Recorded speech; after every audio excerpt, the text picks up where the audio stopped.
What's up, my people? What's up, my homies? What's up, my friends? I'm Gnarly Vato, and these are gnarly times. Well, I'm gonna tell you about this gnarly time I had in my life where I went to jail at a 49er game. Well, this happened probably around 2003, I think it was, 4. And around this time, I used to live off of Main Street in Porterville, right? On Danner, by the dude like this. I got one of my videos, right by Mainline Clothing at the time. Well, at this time, they had a. Well, I used to. My brother-in-law, my sister-in-law lived a house away from me at the time, right? We used to rent a house from my wife's aunt. And so right behind her cousin lived there, her aunt lived there, and then they lived behind the studio, right? So we're at the time I used to frame houses. And well, after, everybody's watching the games all the time. And anyhow, we used to go, my brother-in-law lived on right there, so we'd go to this other homeboy's pad right behind his house. We go right through the back fence, and we'd always watch Raider games and all these whatever, just chill, party. Not even party, just drink beer. My wife would get all weetas. Well, anyways, we were chilling one day, and we were up in front of the porch, and the homeboy was there, his sister was there, and me and my brother-in-law, right? Well, at this time, my brother-in-law was standing closer to this broad, and we were just on the porch, just chilling, right? And my wife had seen me. She had went around the block, and she had seen me, and she just freaked out like I was standing next to the broad, but I wasn't. It was just broad being around. Anyway, she got all mad at me, started arguing with me, and this was on a Friday. So we used to, anyways, she's like, oh, I'm a bleach your clothes, blah, blah, blah, nah, and I'm like, what? So I said, I'm gonna go home. So I went home, I told everybody on the porch, I said, I'm gone. I'm gonna see what this woman's gonna do. So I went home, smelled some bleach, and anyway, she got into it. She like, get out of here, I don't want you here, blah, blah, you can cheat on. It was just crazy. It was nothing like that. Anyways, at the time, my sister was married, and she and my brother, and we're a year apart, right? She's a year younger than me, and my brother's a year older than me. So the three were like stairs, and they were gonna go to a Niner game that Monday, Monday night football. So this was on that Friday. So my brother, they called I think my wife called my sister, said I was getting crazy to come pick me up. Well, anyways, my brother-in-law and my sister picked me up, and we were heading to Bakersfield because that's where everybody's gonna meet up to at my mom's pad to go to the game. So at this time they didn't have no phones like they do now. You couldn't look up things. So like tickets, you had to order it or in a newspaper, or they scalp them off the side of the freeways. I don't know if they still do. Well, when they took me to Bakersfield, they're like, hey, you just wanted to go to the game with us? I don't know if they invited it, or because both my brother and their spouses, brother and sister spouses, they're all going to go to this game, right? My sister's husband was an Eagle fan, and everybody else was a Niner fan. And I was like, I don't know how I ended up going, but I'm like, all right, I'll go. And all I had was $50, So whatever clothes I had, and this whole time I was drinking from Friday, Saturday, Sunday, just drinking, right? Like partying, didn't care my kid, didn't care my wife. Like that's kind of the thought process. Like I'm gonna have fun, So I ended up weaseling my way, I guess you would say, right? So we end up going to Frisco, and we end up walking around the wharf, and I think I might have smashed my sister's finger at the time on accident, slammed the finger on the door. But anyways, I ended up getting some 49er mask. I looked all angry, you know. I got decked out in Niner gear. So by the time Monday came around, you know, I'd wake up. They had ice chests. They had been prepared for this time, right? So they had all these 3 different ice chests. One was just all tall boys, you know, beer. Then they had another ice chest, all female beer, you know, wine coolers or what have you, like that. And then the other ice chest was just all meat to barbecue for the tailgating. So well, that Monday morning, I was the first one to wake up, right? And jump in the shower. And when I jumped in the shower, I'm like, yeah, I was thinking game time, whatever. You know, it's going to be cool.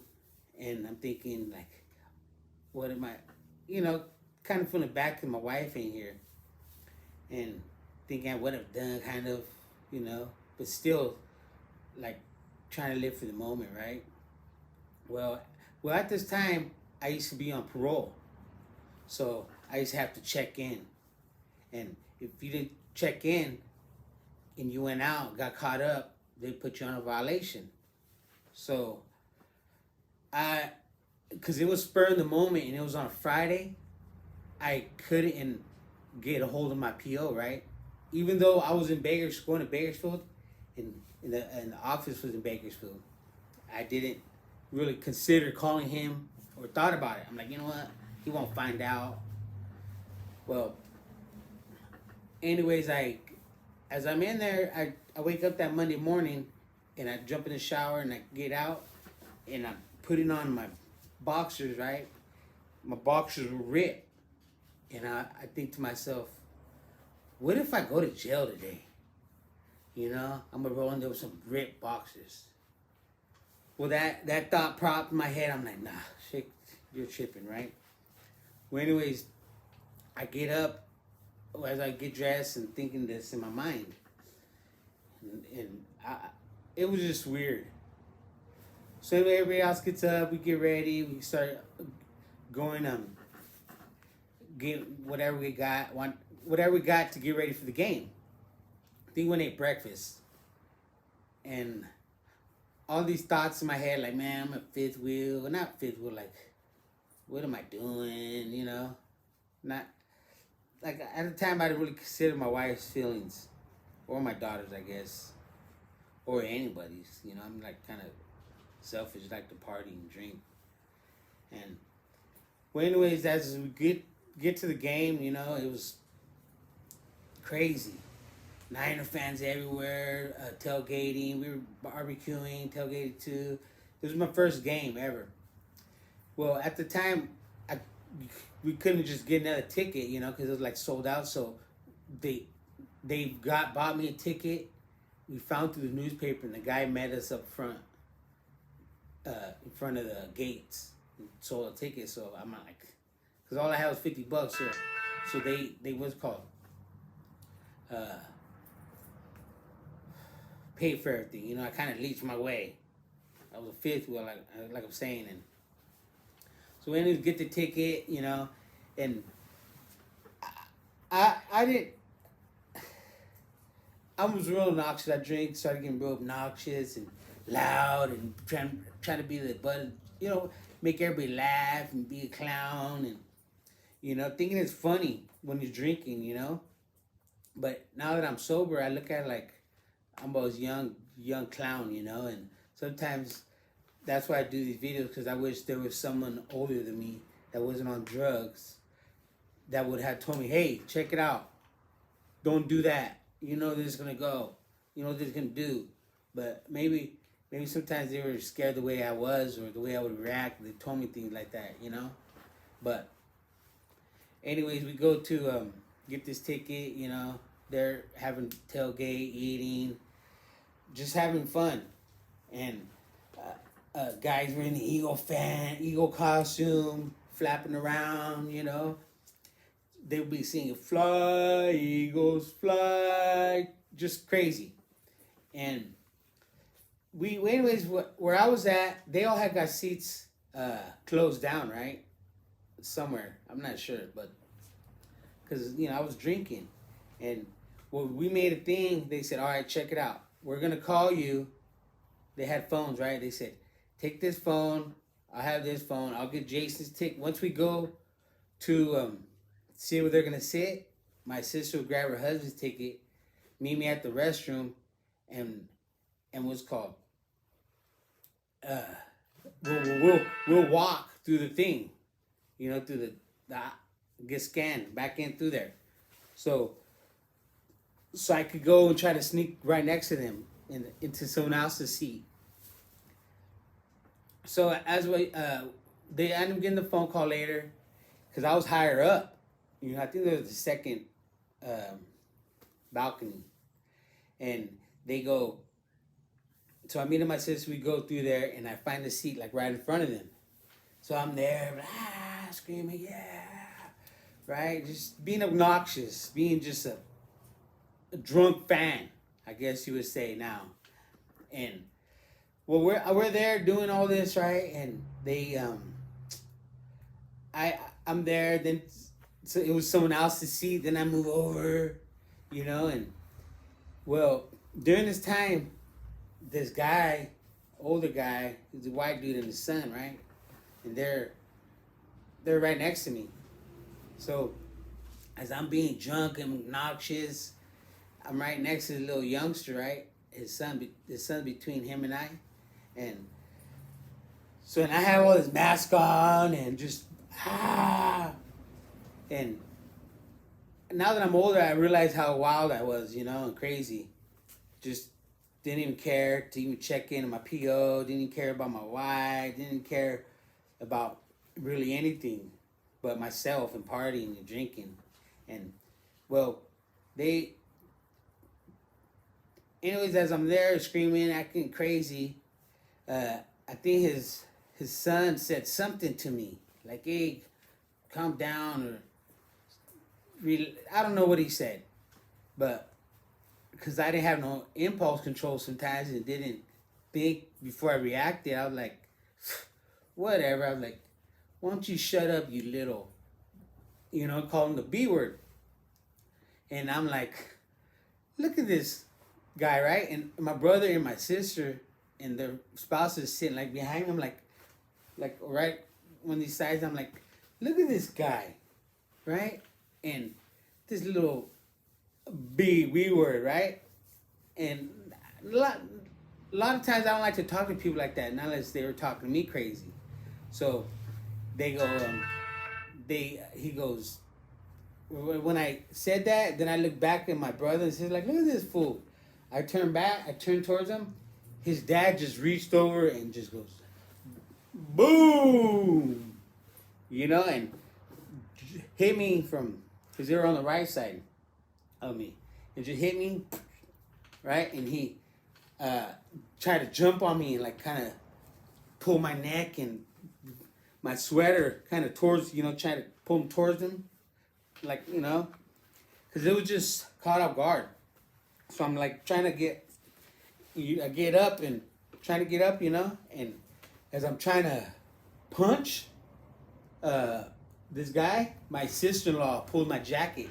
Like, so I get pulled back, and my brother, he's like, because he's on me, and my brother just hits him once, like, get off my brother, hit him in the side of the ear to get him off me, because I was kind of, had my hood over my face. And so anyways, right when they pulled me, there was a security guard like that there. I guess they were watching because they seen how obnoxious I was, or I might have been told on, or whatever it was. And so I end up they end up handcuffing me right there in front of everybody. It was kind of embarrassing. And took me down into the jail, and there was another dude, an Eagles fan, that was there, all eeled out, all drunk, screaming, you know, because they got where we're at. They had one little jail cell, one room with a jail cell, and the guard right there looking right at you, you know, and fans walking by. So as we're there, I'm in there waiting. Me and that guy. There comes another. People are rolling through. Like another 5 more people come through, and you know, just they end up, by the end of the game, or by the time they had enough people, they brought a paddy wagon through, and they chained everybody like a little chain gang, and we all had to jump, you know, together into the back of the paddy wagon, and they drove it down to San Francisco, the downtown, whatever they call it, right? And this is Monday Night Football, right before Thanksgiving, right? And so I'm up in there, and huge, like, it's one big, like, square, right? And right in the middle is all the cops, and all around the outside is all cells, you know, and all faces, it was crazy. It was crazy. And these, but anyways, I ended up being in there for a while. I was in a tank with like 20 dudes kicking heroin. You know, it was just the craziest things. But I did 3 weeks there before I got a chance. I was glad to go back to NRCC, you know, to go to a little same place where I kind of been, because San Francisco was no joke. You know, I'll tell more tales about the whole little experience in Frisco County Jail, you know, but that was just, I was there being obnoxious, you know, just didn't consider other people's feelings, and just was doing my own thing, you know. That was kind of was my mentality, and so sometimes you just got to change and think about, consider other people's feelings and not just your own, and partying or doing drugs or doing whatever, you know. Think about your family and your friend, you know. My family, when they were there, my brother and sister, how do you think they probably felt when they left me behind going back home? Think about how crazy I was, and, you know, just whatever, you know, trying to go for a good time, end up going for a bad time, you know. Even another story I knew of, another friend who went to jail in Vegas, got drunk, went crazy, and, you know, almost did a lot of time in Las Vegas. But this is a gnarly tale I had in my life, and I'll tell you more about the San Francisco inside, hitting the 6th floor, and everybody was scared of the 6th floor. You know, it was just craziness in there. But that's another tale of a gnarly tale in my life, and stay gnarly and stay out of trouble. Think before you do anything bad. Have a good one.